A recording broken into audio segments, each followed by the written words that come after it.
Hi, it's Nell. So spring is here, and what better time to plant some lettuce and some herbs to welcome this wonderful season, this wonderful growing season in. So what I am going to make next is a really easy DIY. I guess you would call it a spring salad planter.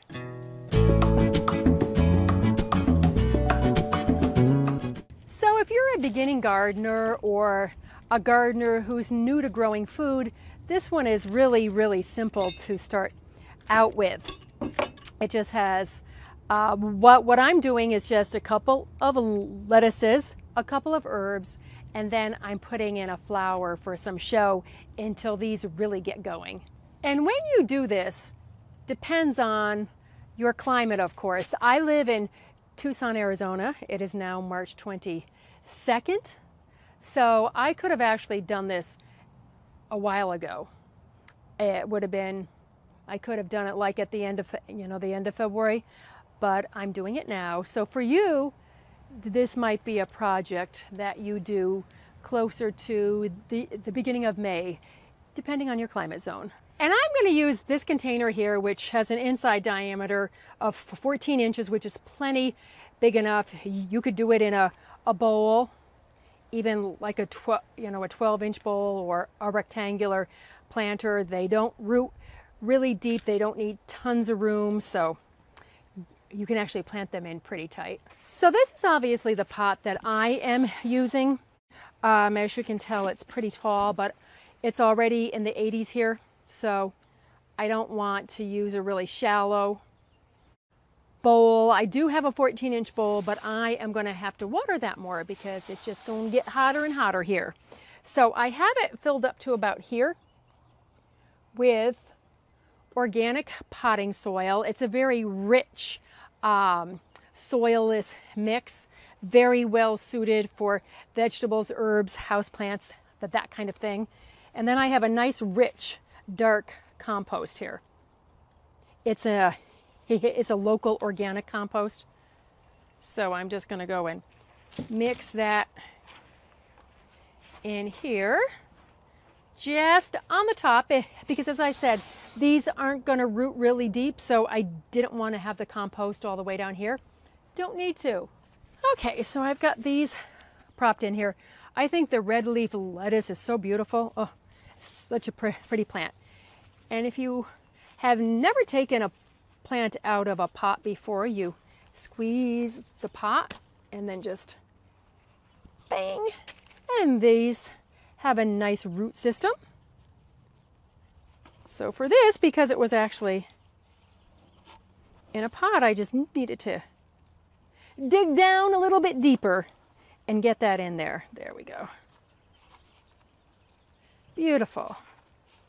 I'm going to turn this tallest stalk to the back and kind of pull these apart a little bit because there's multiple plants in here, but that's okay. There we go. I just kind of separated them a little bit without tearing them apart. Okay, so now comes the pretty part. I picked up this little 4-inch pot of sweet daffodils, and I'm going to put it right in the front. And what that's going to do is it's just going to give a little color and fill in a little bit while these are getting going. I could have easily done another herb and that would have been fine because these will fill in fairly fast. Oops, I just had somebody turn around in my driveway, so I had to stop. So I'm going to get this out of the pot, but it just adds some nice color. And you could also do, if you wanted to do something more long-lasting, you could do a pansy or a viola, which are really the same. But you could also do a marigold, a nasturtium. There are lots of beautiful flowers that would do well in here for spring. But I am going to do this for now. So what I'm going to do is come around to the other side of the pot and dig this in. So I've got everything planted in, and the daffodil and the parsley are really close, but that's okay because the daffodil isn't going to last in there forever. And I don't know if I'm going to replace it with another flower or if I'm just going to move the parsley forward a little bit. But now I have leveled off all the soil here, and now I'm going to go ahead and put a nice 1/2-inch layer of worm compost on here. And worm compost is something that enriches the soil naturally and slowly. It's just like compost. It's a really good amendment, and that's all I'm going to use as the top dressing is worm compost. And compost, I'm not even going to fertilize these. Alrighty, and you can use a fertilizer if you want to, if that's what you prefer to do, just something high in nitrogen, you know, for these ones that are grown for food anyway, something a lot like a fish emulsion or a sea kelp is just fine. There's, you know, little liquid seaweed, and then of course there are fertilizers that are especially formulated for vegetables. And this is what the worm compost looks like right there.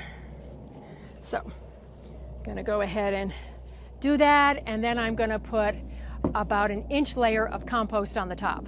Okay, so I have it all topped off and nourished, and now I'm going to move it over to the spot where it's going to grow, and I'm going to give it a really good watering. That's important to really water these in.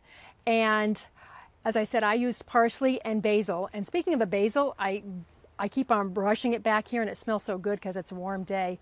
Other great herbs to plant in the spring are dill, thyme, cilantro, chervil. Those are the ones that I can think of off the top of my head. But any of those would do. But I just happen to love basil and parsley, so those are the ones that I have done. Now for me, I'm going to put this pot where it's sheltered from afternoon sun, because I am in the desert. The sun is really strong these days, and it's going to be getting even stronger, and lettuce will burn.